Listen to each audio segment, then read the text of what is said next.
بسم الله الرحمن الرحيم نحمده ونصلي على رسوله الكريم أما بعد. Alhamdulillah, through the grace of Allah subhanahu wa ta'ala, our second book on the Urdu language, Urdu grammar, learning Urdu, has been published. And before I go into this book, just explain to you how the series, how it has worked. Is that back in 2011 or 2012, we printed Urdu, a step-by-step guide, part 1. So this is the first book we had printed, and because obviously we were working in steps, we had part 1, then we had a couple of months later, a year later, we had part 2.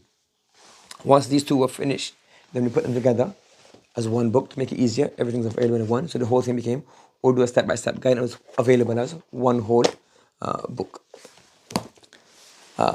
Thereafter, after the book was published and we started teaching it and feedback, etc., we then started working on it again, basically fresh. It was almost a completely new book. Obviously, the work we had done, the research we had done to understanding the language and explaining, expressing, etc., had been done. But the layout of the first book wasn't as user-friendly as it should have been or could have been. And a lot of vocabulary was in the first book, a lot of excess vocabulary, or vocabulary that wasn't repeated enough, wasn't used often enough. So then we started working on a fresh book, and because it's almost like a whole new book, we kept the color scheme the same, so it's easy to recognize the series, but we renamed it First Steps to Understanding Urdu. So now this is the final book we have, inshallah, the final book. I don't envisage me or any of us working on this project anymore. It's called First Steps to Understanding Urdu, and this book is intended for anybody who has, number one, completed any book on how to read the Urdu language. So we don't have the Urdu alphabet or Urdu pronunciation, enunciation, rules of of reading. If you want for that, there's other books, Urdu ki Pehli Kitab, etc. We've also got our own book called First Steps to Reading Urdu. So those you can use that book or use another book. Once you can read Urdu, then age group, when we were producing this book, we had about three or four age groups. The primary, we had one student about 15, 16. So that was the age group we had. We also had some people who were doing elderly, about maybe 25. So it was also for them.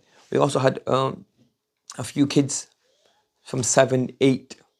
Okay, yeah, we had you in the class. We had my sons, they were doing it, so they was 8, 9. So and that went onwards. So and it worked for all of them because it's very, very simple. Unlike the first book, it's not complicated. It's not got a lot of rules, a lot of details. It's very simple, and that's how it's been laid out. So anybody who can read the Urdu language and they've got a very basic understanding of the English language, so from 8 all the way to 70, 80, inshallah, we think this book would suit them. What's the purpose of the book? The purpose of the book is to teach the Urdu language in a simple and easy way. So you have to remember, when a person is learning his mother tongue, so for example, children learning English, they don't really need to focus on sentence structure, etc. They just start reading the Biff and Chip books, and they start reading the other books, and they pick it up. But because Urdu is not a mother tongue, it's a foreign language to us, it needs to be studied slightly differently. So we've not delved into the rules as much as maybe I've done here in the previous book. We try to simplify make as simple as possible, and we've then, after each semi-rule or easy explanation, we've then have exercise. So for example, on the first page, we see, for example, a sentence, simple sentence, Ahmed Tajir hai. So basically, to make a sentence, you do this, practice from Urdu to English, English to Urdu. Then how do you make a sentence negative? You add the word nahi. That's it, simple rule, explanation. And the simple structure goes on throughout. So if you look here throughout the book, the rules are basically a line or two. One line rule here, nothing more than that. So throughout the book, we've kept that structure. A very simple rule followed by exercises, and that's how the book is laid out. So it's not meant to be a complex grammar book, but it's something a person can read. So because of that, you can use both ways. You can use it with a teacher. Now if you can get a teacher instead of a teacher, and it's used in a madrasa or in a school or something, it'll be very easy. It's got plenty of exercises.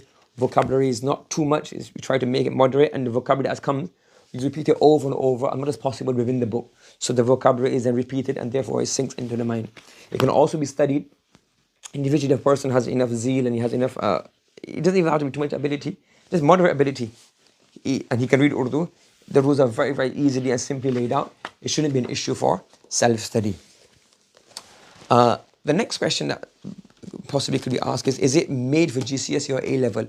So the answer is primarily no. We haven't designed it looking at the GCSE or Urdu syllabus, the GCSE or the A levels Urdu syllabus. However, if you use this book before any of the books that are made for the GCSE Urdu, it will give you a good foundation, build up your basic ability to read Urdu and understand Urdu. So then when you come on to the GCSE and A-level books, you have like certain topics, how to introduce yourself, how to go shopping, how to go, etc. So those are the topics that you have in GCSE. So then you would already have the basic vocabulary and basic grammar to make the sentences. So it's not enough for GCSE and A-level, but if you study this before that, it will give you a very, very good insight, a very, very good foundation. Then those books become very easy. It can be taught over 1 year. I've taught it over 1 year, maybe a year and a half. But again, it depends on how many periods you have in a day and how many periods you have in a week and how long the periods are. But it's not, it varies. But if you teach it every day for half an hour, within a year to 15 months, it should be finished off. The book covers majority of the rules that were covered in the previous book. Some of the more complex rules have either been simplified or been omitted just to make it easier for the students to read. So all the rules are covered. And what we've done here is the rules are covered. We have exercises. Majority throughout the book we have Urdu to English. Wherever rule is covered, we have the Urdu example, followed by you have to translate that into English. You have the Urdu example here and translate into English. And about halfway, 2/3 of the book, you have English examples, English into Urdu. Towards the end, there's no English to Urdu. And then right at the end, towards the last, let's say, 30 or 40 pages, we have here practice.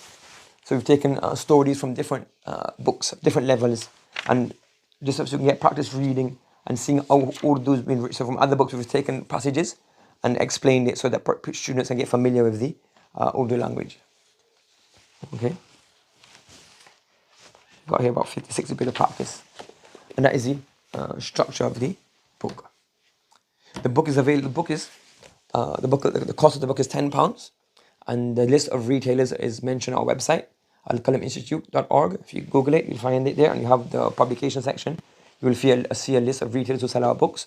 And if the wholesaler wants to purchase our books, you can contact us directly.